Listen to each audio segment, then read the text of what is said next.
So you have a fascinating new film based on a book that you co-wrote some time ago. The film is called What If Jesus Had Never Been Born? And that is a fascinating question. I'm going to ask you the 30,000 foot loaded question. What would it be like if Christ had never been born? Well, there'd be a lot worse, to put it bluntly. There's so many different ways in which Christ, through the church, has changed and impacted civilization. There's a reason that history is divided in, before Christ and Anno Domini, in the year of our Lord. There's a reason for that, because of Christ's influence. Christ unlocked the forces of charity. Jesus Christ taught people that you must continue to teach others the things that I've said. The link between Christianity and education for the masses is very strong. It was the Christian church during the late Middle Ages that invented the phenomenon of the universities. In the early 300s, that's when the first hospital was developed. Hospitals were created by the Christian church. I mean, not only individual hospitals like Baptist Hospital and St. Luke's Presbyterian and so forth, but the phenomenon of hospitals was created by in that way. And music and the arts have been impacted, economy has been impacted, government has been impacted, and science even was born in the Christian milieu. And it's really important to realize that so many things get back to Jesus Christ. He said, "I have come that they might have life and might have it abundantly." And boy, is that true. Well, and this film comes at the perfect time with Christmas upon us, where we celebrate the birth of Christ. But it is so interesting looking at people in the secular world and a lot of atheists who operate as though Jesus doesn't matter at all, as though Jesus is just some figure off in the corner in Christianity that they don't have to pay any attention to. So it's really intriguing hearing you talk about all of those different elements. What other elements do you get into in this film? Well, we focus on, in detail, some of these very things that I've mentioned, such as science. Okay, I mentioned science.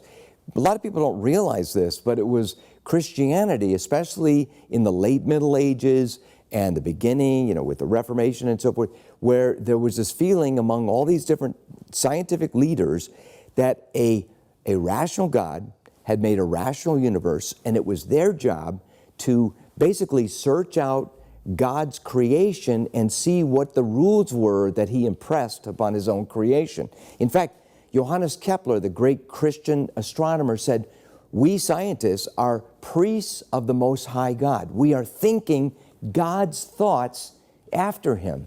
And if you look at every single major branch of science, several different branches, and they were all founded by Christians of one sort or another, Bible-believing Christians. And it's only in the last 150 years or so, with the widespread acceptance of Darwinism, that anybody's even viewed as faith and science as being in conflict, which they're ultimately not.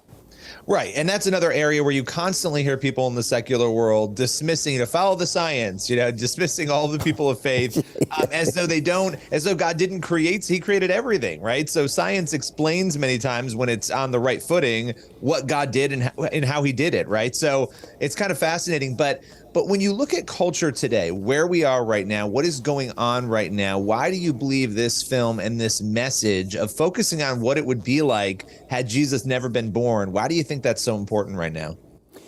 Well, to use an analogy from C.S. Lewis, if you're driving down the road to a certain destination and you realize even after maybe 100 miles, you've made a wrong turn.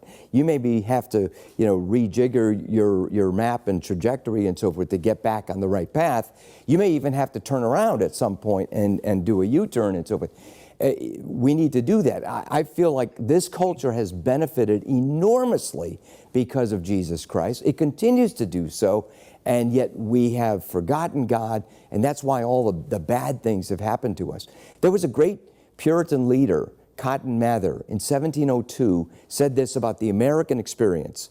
So here he is, 100 years after the Pilgrims and the Puritans came, and they created this errand into the wilderness, and an incredibly successful, prosperous series of colonies, all based on the premise that the Bible is true, and let's build it on the basis of the Bible, where children were being taught, where Harvard and Yale and Dartmouth and all these different great schools of learning were being established.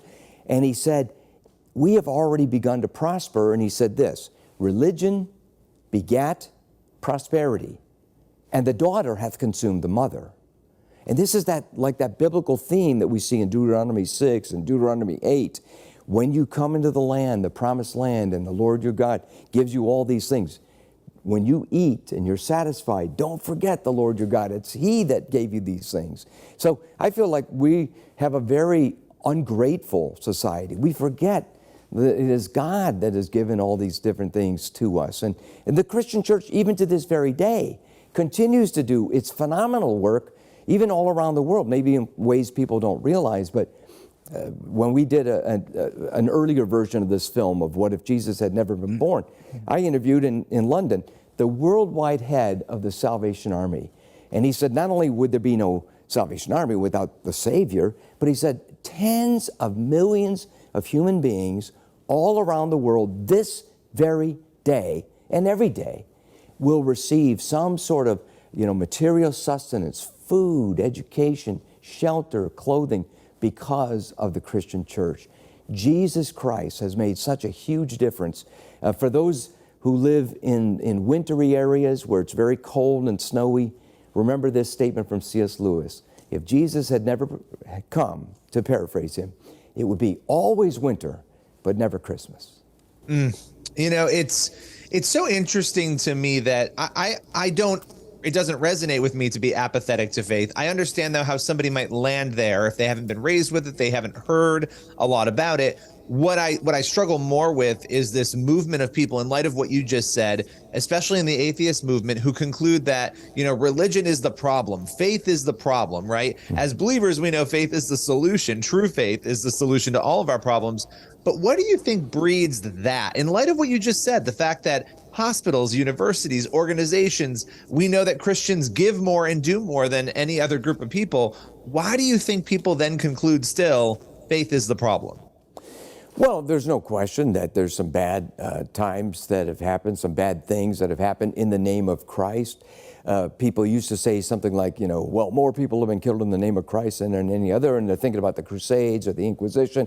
And when I hear something like that, my comment would be, when did your encyclopedia expire?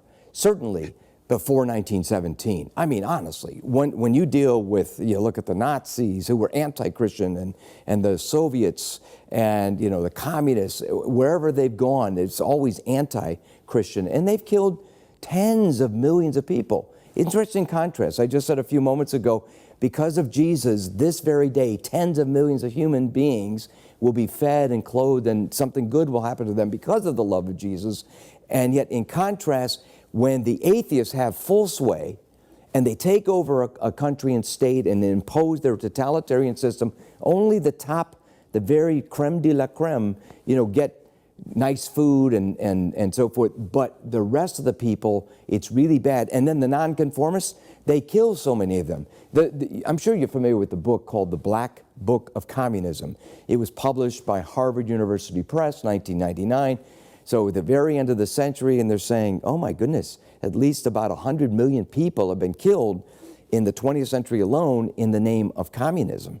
And so these are very anti-Christian philosophies. So yes, there are some bad things that have happened because of the Inquisition or the Crusades or things like that, where people misguidedly thought they were doing the will of God in killing another human being. That is not the will of God. Jesus even said, love your enemies. So the Crusaders, the good Crusader was in effect a bad Christian. The good person involved in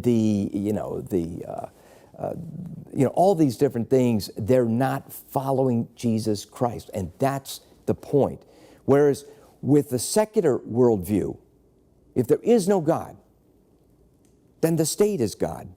And there's no one to whom we have to give an account to, and therefore you have no rights. In fact, this is a really important part of this film, is Jesus and America, because ultimately, no Jesus, no America. Because the idea of America And it is based on an idea. It's a very simple one. It's two phrases: self-rule under God, the consent of the governed, one nation under God. In God we trust. That's still our national motto, by the way. In God we trust. You wouldn't know it today. It reminds me of the sign that says, in God we trust, all others pay cash.